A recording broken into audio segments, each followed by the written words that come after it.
वरहमतुल्लाहि वबरकातुहू। दोस्तों, हम list of common Saudi Aramco hazard and work places hazard and associated control से related हम बातें कर रहे थे। तो इस वीडियो में हम जानेंगे कि हैवी इक्विपमेंट मूवमेंट, उसके हैवी इक्विपमेंट के हैज़ार्ड और उसका कंट्रोल क्या है। हैवी इक्विपमेंट के हैज़ार्ड जो हैं वो हैं run over by heavy vehicles, यानी जैसे हैवी व्हीकल से दब जाना या किसी चीज़ पर या हैवी व्हीकल चढ़ जाए। Struck by or crushed by material being moved, या जो मटेरियल मूव किया जा रहा है वो उससे क्रश हो जाए, या इसी तरह से crushed caught between equipment and object, electrocution by contact with, या इलेक्ट्रोक्यूशन हो जाए, जैसे हैवी इक्विपमेंट है आप लेकर जा रहे हैं तो उसे इलेक्ट्रिसिटी वायर से टकरा जाए। Overhead power lines, buried cables, या बरीड केबल जो हैं वो उससे दब जाएं, जो नीचे मदफून केबल हैं वो उससे दब जाएं। और इसी तरह से इसका एसोसिएटेड कंट्रोल है। कंट्रोल मेजर क्या है? कंट्रोल मेजर जो है heavy equipment inspected, heavy equipment को इस्तेमाल करने से पहले इंस्पेक्ट करना चाहिए। ऑपरेटेड बाय सर्टिफाइड ऑपरेटर, इसी तरह से सर्टिफाइड ऑपरेटर को ही ऑपरेट करना चाहिए। मेंटेन सेफ डिस्टेंस को मेंटेन करना चाहिए। Keep eye contact with operator के साथ हमें हमेशा यानी आई कांटेक्ट मिलाए रहना चाहिए, देखते रहना चाहिए कि किधर लेकर जा रहा है वो इक्विपमेंट को। एक्सक्लूजन जोन्स, और इसी तरह से एक्सक्लूजन जोन्स यानी वो एरिया खाली होना चाहिए।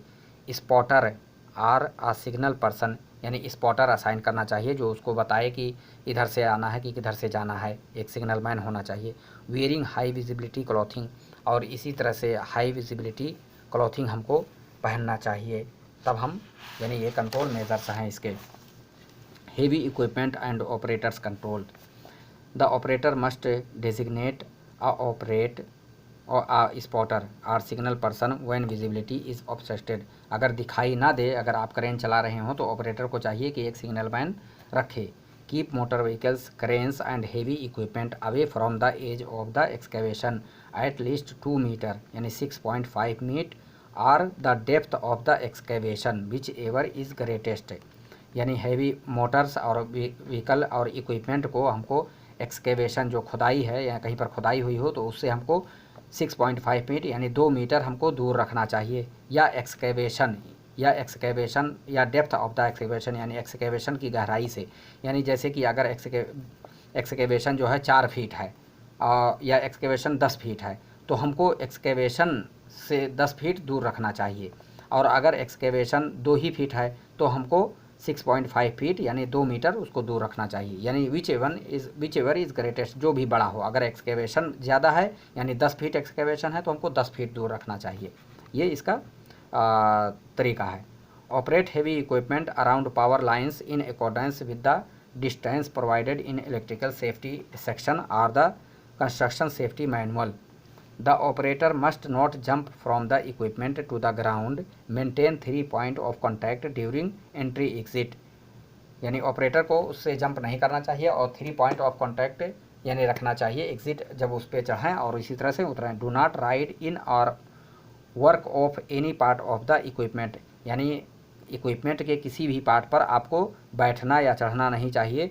अगर वो उसके लिए स्पेशली बनाया गया हो तो फिर वहाँ पर आप बैठ सकते हैं। Do not leave equipment running unattended, और इसी तरह से चालू हालत में इक्विपमेंट को आपको कभी नहीं छोड़ना चाहिए। Never sleep or rest under or near heavy equipment, यानी हैवी इक्विपमेंट के नीचे आपको कभी सोना नहीं चाहिए, क्योंकि सडनली स्टार्ट हो जाए या सडनली वो चल पड़े तो इसकी वजह से आपको उससे बचना चाहिए।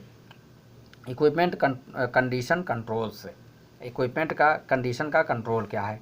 All heavy equipment must have an audible backup alarm, यानी सारे हैवी इक्विपमेंट जो हैं उसमें बैकअप अलार्म लगना चाहिए। जैसे कि बड़ी इक्विपमेंट में आप देखते होंगे कि उसमें बीप बीप बीप जब उसको बैक करते हैं तो बैकअप अलार्म बजता है, तो वो सब में फिट होना चाहिए और लगा हुआ होना चाहिए। Heavy equipment must be inspected daily before use by the operator and maintained in operable condition including seat belt, और हैवी इक्विपमेंट को डेली बेसिस पे आपको इंस्पेक्ट करना चाहिए और उसको मेंटेन करना चाहिए उसकी कंडीशन को, और सीट बेल्ट भी इसी तरह से मेंटेन रखना चाहिए और इस्तेमाल करना चाहिए।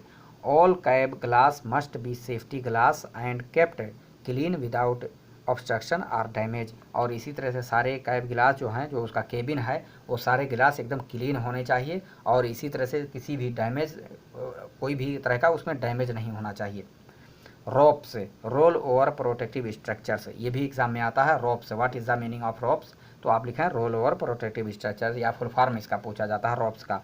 All material handling equipment that includes ropes, सारे हैंडलिंग जो इक्विपमेंट है जो मटेरियल हैंडल करते हैं, रोप्स भी उसमें शामिल है। जैसे रोप्स का मतलब है जो बुलडोज़र हो गया, लोडर हो गया, and scrapers must be equipped with them. इन सब में ये सारी चीज़ें लगी होनी चाहिए। क्या यानी बीप बीप का अलार्म लगा होना चाहिए, यानी बैकअप अलार्म होना चाहिए, और इसी तरह से केबिन उसका क्लीन होना चाहिए और कोई भी डैमेज नहीं होनी चाहिए, और उसका सीढ़ी जो है वो भी मेंटेन होना चाहिए, और चढ़ते उतरते 3 पॉइंट ऑफ कांटेक्ट बरकरार रखना चाहिए।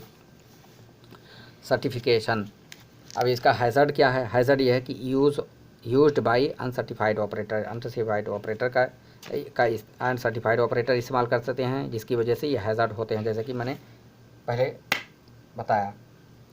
और इसी तरह से क्रेन के हैज़र्ड क्या हैं?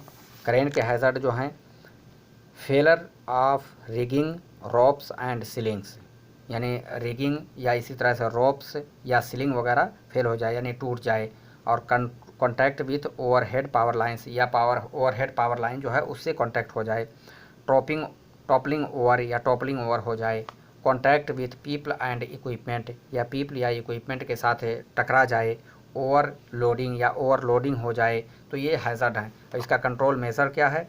Control measure inspection by operator के ज़रिए इसको इंस्पेक्ट किया जाए क्रेन को। बैरियर्स एंड साइन, जब क्रेन चलाया जाए तो बैरियर्स और साइंस का यूज़ करना चाहिए ताकि लोग उससे दूर रहें। वैलिड इंस्पेक्शन स्टिकर, और उसका वैलिड इंस्पेक्शन स्टिकर भी होना चाहिए। सर्टिफाइड क्रेन ऑपरेटर, और क्रेन ऑपरेटर को सर्टिफाइड होना चाहिए। क्रिटिकल लिफ्ट प्लान, और इसी तरह से क्रिटिकल लिफ्ट प्लान भी उसका बनाना चाहिए। क्रिटिकल लिफ्ट प्लान क्या चीज़ है? क्रिटिकल लिफ्ट प्लान में सारे उसमें मौजूद होते हैं कि कैसे हमको इसको सेफ्टी मीन्स सारे मौजूद होते हैं क्रिटिकल लिफ्ट प्लान में कि कैसे हमको उसको लिफ्ट करना है। क्रिटिकल लिफ्ट प्लान, तो कहते हैं कि क्रिटिकल लिफ्ट प्लान से रिलेटेड जिक्र कर रहे हैं कि any part of a crane whose boom is within 10 meters, यानी 33 फीट ऑफ एनी, जैसे कोई भी यानी बूम हो जिसका any part of the crane का कोई पार्ट जिसका बूम 10 मीटर के अंदर हो, जैसे हाइड्रोकार्बन पाइप या प्रेशराइज्ड पाइपिंग एरियाज़ या populated traffic areas, crane lift that requirements attachments to maintain boom, तो उसके लिए क्रेन लिफ्ट प्लान हमको बनाया जाता है। यानी किसके लिए? क्रेन का कोई भी पार्ट जो हो जिसका बूम 10 मीटर के अंदर हो, तो उसके लिए क्रेन लिफ्ट प्लान बनाया जाता है। Remember only a Saudi Aramco certified rigger 1 में अप्रूव्ड क्रिटिकल लिफ्ट प्लान, ये भी बहुत इंपॉर्टेंट है।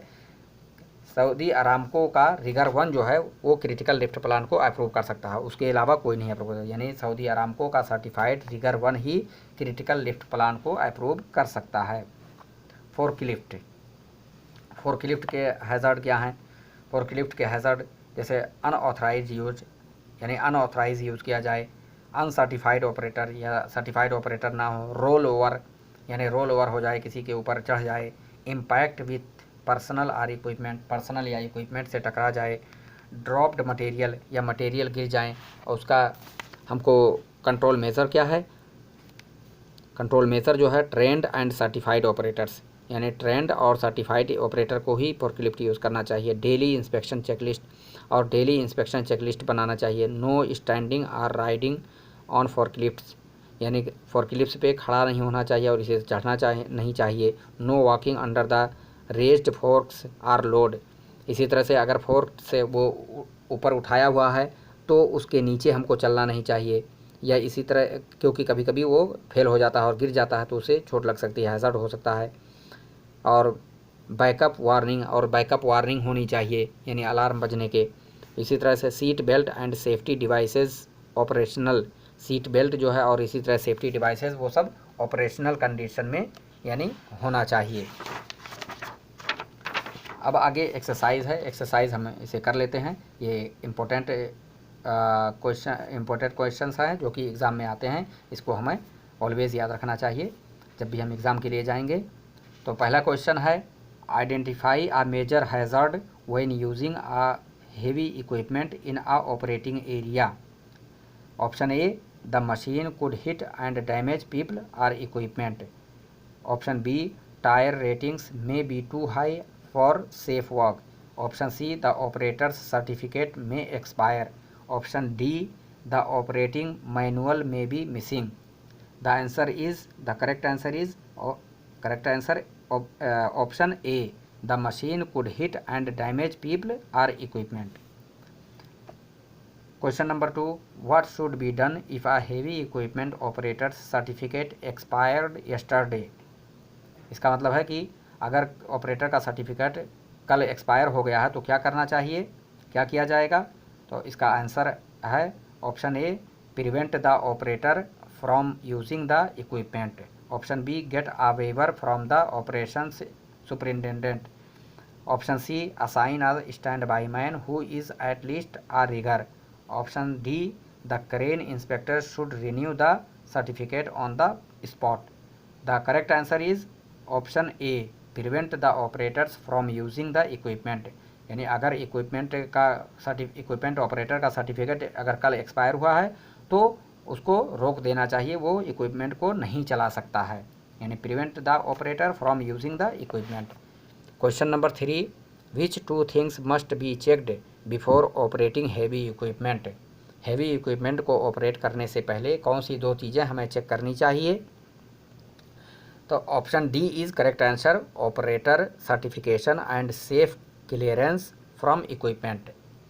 यानी ऑपरेशन सर्टिफिकेशन यानी ऑपरेटर का सर्टिफिकेट हमको चेक करना चाहिए, और सेफ क्लियरेंस फ्रॉम इक्विपमेंट। और सेफ क्लियरेंस फ्रॉम इक्विपमेंट के लिए सेफ क्लियरेंस, सही रास्ता यानी अच्छी तरह से क्लियरेंस जो है उसको चेक करना चाहिए। तो answer 3 is, which two things must be checked before operating heavy equipment. The answer is operator certification and safe clearance from equipment. Answer question number 4, which of the following must be checked before issuing a work permit to operate a crane in a operating area? The answer is lift plan and operator certificate. Question पूछा जा रहा है कि which of the following must be, following में से हमको कौन सा चेक करना चाहिए दर्ज झेल में से। Issuing a work permit to operate a crane in an operating area, यानी ऑपरेटर को क्रेन ऑपरेट करने के लिए ऑपरेटिंग एरिया में, तो हमको क्या चेक करना चाहिए, lift plan and operator certificate. Answer is correct, lift plan and operator certificate. What must be checked before uh man lift basket can be used. Man lift basket के इस्तेमाल करने से पहले क्या चेक करना चाहिए, inspection sticker and lift plan. Answer is inspection sticker and lift plan. Question number 5। तो दोस्तों ये रहा मॉड्यूल नंबर 3, और इंशाल्लाह अब हम अगले वीडियो में अपने बात करेंगे मॉड्यूल नंबर 4 के बारे में। और इंशाल्लाह तो फिर आगे इंशाल्लाह अगले वीडियो में हम मिलते हैं एक्सकेवेशन एंड शोरिंग के बारे में, मॉड्यूल नंबर 4। और दुआ में याद रखें और सब्सक्राइब करना और लाइक करना, और इसी तरह से इसको अच्छी तरह से समझना ना भूलें। ओके, अल्लाह हाफिज़।